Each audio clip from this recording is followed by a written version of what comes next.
അടുത്ത ജോമെട്രി ആൾജിബ്രയിലെ അടുത്തൊരു important question ആണ്.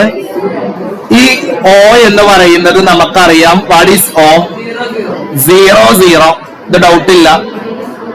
ഇതുവരെ 5 ആണെങ്കിൽ പിന്നെ ഇവിടെ ഒന്നും നോക്കേണ്ട ആവശ്യമില്ല. ഈ കോർഡിനേറ്റ്സ് എന്ന് പറയുന്നത് വേറൊന്നുമല്ല. എന്താ വരിക? 5 ആണ് ഡിസ്റ്റൻസ് എങ്കിൽ എക്സ് ആക്സിൽ എന്താ വരിക? 5 0 എന്നാണ് വരിക. ഇവിടെ മുകളിലേക്ക് 3 ആണെങ്കിൽ അത് 3 0 എന്ന് എഴുതരുത്. പകരം എന്തെഴുതണം? 0 3 എന്നാണ് എഴുതേണ്ടത്. സോ എന്റെ ആൻസർ, എയുടെ കോർഡിനേറ്റ്സ് എത്രയെന്ന് ചോദിച്ചാൽ അത് 5 0 ആയിരിക്കും. ബിയുടെ കോർഡിനേറ്റ്സ് എന്താന്ന് ചോദിച്ചാൽ അത് 0 3 എന്നായിരിക്കും. അടുത്ത ക്വസ്റ്റ്യൻ ഇതിന്റെ സ്ലോപ്പ് കാണാനാണ്. നമുക്കറിയാം എ എന്നുള്ളത് 5 0 ബി എന്നുള്ളത് ഡി എന്നുള്ളത് 0 3 ആണെങ്കിൽ മക്കളെ എങ്ങനെയാണ് ആ സ്ലോപ്പ് കാണുക? ഇതെങ്ങനെ കാണുക? 3ൽ നിന്ന് 0 മൈനസ് ചെയ്യണം. 3 മൈനസ് 0 എത്രയാണ്? 3 അല്ലേ? 0 മൈനസ് 5 എത്രയാണ്? 0 മൈനസ് 5 എത്രയാണ്? മൈനസ് 5 ആണ്. ഈ മൈനസ് എഴുതാൻ മറന്നാൽ മാർക്ക് ഗോവിന്ദ. ഈ മൈനസ് എഴുതാൻ മറക്കരുത്. ചില ആളുകൾക്ക് നേരെ തിരിച്ചു കിട്ടിയിട്ടുണ്ടാവും. -3/5 എന്ന് കിട്ടിയിട്ടുണ്ടാവും. ഏത് കിട്ടിയാലും സെയിം ആൻസർ ആണ്. ഏത് ആൻസർ കിട്ടിയാലും സെയിം ആണ്. ക്ലിയർ അല്ലേ? അടുത്ത ക്വസ്റ്റ്യൻ ഇതിലെ ഇക്വേഷൻ എഴുതാനാണ്. ഇക്വേഷൻ ഈ ലൈൻ ആയതുകൊണ്ട് ഇവിടെ ലൈനിന്റെ ഇക്വേഷൻ ആണ് എഴുതുന്നത്. എന്താണ് equation of line? X minus m into x minus x1 is equal to y minus y1. ഇതാണ് ഇക്വേഷൻ ഓഫ് ലൈൻ എന്ന് പറയുന്നത്. ഇവിടെ m എന്ന പ്ലേസിൽ കൊടുക്കേണ്ടത് 3/-5 അല്ലേ? ബ്രാക്കറ്റ് ഇട്ടു. x1 എന്ന പ്ലേസിൽ മക്കളെ എന്ത് കൊടുക്കണം? 5 അല്ലേ? Equal to y minus y1 എന്ന പ്ലേസിൽ എന്ത് കൊടുക്കണം? 0. ഇനി ആ 0 എഴുതേണ്ട ആവശ്യമില്ല. 0 ആയതുകൊണ്ട് അതിന് ഇങ്ങനെ പിന്നാലെ എഴുതി പോരേണ്ട ആവശ്യമൊന്നുമില്ല. ക്ലിയർ അല്ലേ? യെസ്. സോ അടുത്ത ലൈനിൽ ഇതാണ് വരിക. 3 into x minus 5. ഈ -5 ഇങ്ങോട്ട് പോകുമ്പോ +5 ആക്കരുത്. ഈ -5 ഡിവൈഡഡ് ബൈ -5 ആണ് അല്ലേ? ഡിവൈഡഡ് ബൈ -5 ഇങ്ങോട്ട് പോകുമ്പോൾ -5 into y എന്ന് വരും. പല ആളുകൾക്കും ഡൗട്ട് ഉണ്ടാവും, 0 എവിടെ പോയി? 0 എന്ന് പറയുന്നത് അവനൊരു പൊട്ടനാണ്. അവന് എഴുതേണ്ട ആവശ്യമില്ല. പൊട്ടന്മാരെ വെറുതെ ഇങ്ങനെ എഴുതി കൊണ്ടോണ്ട ആവശ്യമില്ല.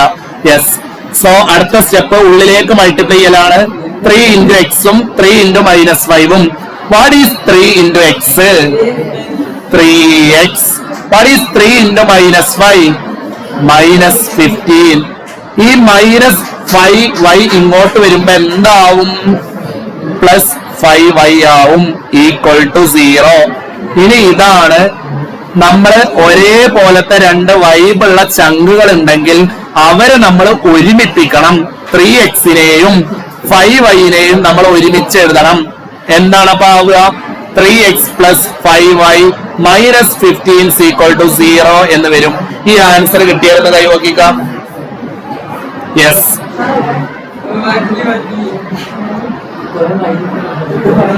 വെയിറ്റ്. അടുത്തത് നമുക്കറിയാം. നിങ്ങൾ അടുത്ത ക്വസ്റ്റ്യൻ ഇതിന്റെ സർക്കം സെന്റർ കാണാനാണ് ക്വസ്റ്റ്യൻ. സർക്കം സെന്റർ നിങ്ങൾ പണ്ട് 9ാം ക്ലാസ് എന്ന് പറഞ്ഞൊരു ക്ലാസ്സിൽ പഠിച്ചിരുന്നു. ആ 9ാം ക്ലാസ് എന്ന് പഠിച്ച ക്ലാസ്സിൽ നമ്മൾ പഠിച്ചത് ഇതാണ്. ഇതെന്ത് ട്രയാങ്കിളാ? റൈറ്റ് ട്രയാങ്കിളിന്റെ അവിടെ എഴുതി വെച്ചോളൂ കേട്ടോ. റൈറ്റ് ട്രയാങ്കിളിന്റെ സർക്കം സെന്റർ കാണാനേ ഈ ഹൈപ്പോട്ടനസിന്റെ മിഡ് പോയിന്റ് കണ്ടാൽ മതി. റൈറ്റ് ട്രയാങ്കിളിന്റെ ഇതങ്ങനെ ഒരു സർക്കിൾ വരക്കുക എന്ന് വിചാരിച്ചോ, ഇങ്ങനെ ഒരു സർക്കിൾ വരക്കുകയാണെന്ന് വിചാരിച്ചോ. ഈ റൈറ്റ് ട്രയാങ്കിളിന്റെ സർക്കം സെന്റർ കാണാനായി മിഡ് പോയിന്റ് ഓഫ് ഹൈപ്പോഡ്നസ് കണ്ടാ മതി. ഹൈപ്പോഡ്നസിന്റെ മിഡ് പോയിന്റ് കണ്ടാ മതി. വേഗം കണ്ടുപിടിച്ചോ. 0, 3 and 5, 0. ഒന്ന് വേഗം മിഡ് പോയിന്റ് കണ്ടുപിടിച്ചോ. എത്ര കിട്ടണം നോക്ക്. 0, 3ന്റെയും 5, 0ന്റെയും മിഡ് എത്ര കിട്ടണമെന്ന് വേഗം നോക്കൂ. വേഗം ചെയ്ത് നോക്കൂ. നിങ്ങൾക്ക് ഈസി ആയിട്ട് കിട്ടുന്നുണ്ടാവും. എത്ര കിട്ടിയത് പറയടാ. ആൻസർ എത്ര കിട്ടിയത് വേഗം ചെയ്ത് നോക്കൂ. എത്രയാണ്? 5/2, 3/2 കിട്ടിയോ? മിഡാണ് കാണുന്നത്. ഹൈപ്പോഡ്നസിന്റെ മിഡാണ് കാണേണ്ടത്. ഹൈപ്പോഡ്നസിന്റെ കോർഡിനേറ്റുകൾ ഞാനിവിടെ എഴുതുകയാണ്. എ എത്രയാണ് പറയടാ. A50. ബി എത്രയാണ്? 0, 3. ഇതിന്റെ മിഡ് കണ്ടുപിടിച്ചാൽ മതി. വേഗം കണ്ടുപിടിച്ചോ. എന്താ കാണാൻ ക്വസ്റ്റ്യൻ?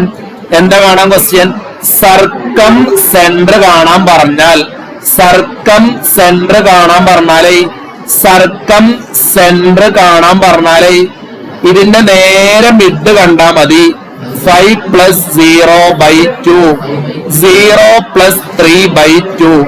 ആൻസർ 5/2, 3/2 എന്ന് വരും. 5/2, 3/2. മക്കളെ, നിങ്ങൾ അവിടെ എഴുതി വെക്കേണ്ട ഡയലോഗ് ഇതാണ്. ഒന്ന് എഴുതി വെച്ചോളൂ. ഇതാണ് നിങ്ങൾ എഴുതി വെക്കേണ്ട ഡയലോഗ്. എഴുതി വെക്ക്. നിങ്ങൾ എഴുതി വെക്കേണ്ട ഡയലോഗ് ഇതാണ്. എഴുതി വെക്ക്. For a right triangle, circumcenter is equal to midpoint of hypotenuse. For a right triangle, circumcenter is equal to. For a right triangle, circumcenter is equal to midpoint of hypotenuse. ഇത് എഴുതി വെച്ചോളൂ. ഒരു right ട്രയാങ്കിളിന്റെ സർക്കം centre എന്ന് പറഞ്ഞാൽ ഹൈപ്പോഡ്നസിന്റെ mid point ആയിരിക്കും. ഒരു right ട്രയാങ്കിളിന്റെ മിഡ് പോയിന്റ് എന്ന് പറഞ്ഞാൽ എന്താണ്? സർക്കം സെന്റർ എന്ന് പറഞ്ഞാൽ എന്താണ്? ഹൈപ്പോഡ്നസിന്റെ എന്തായിരിക്കും? മിഡ് ആയിരിക്കും. വേഗം നോക്കൂ.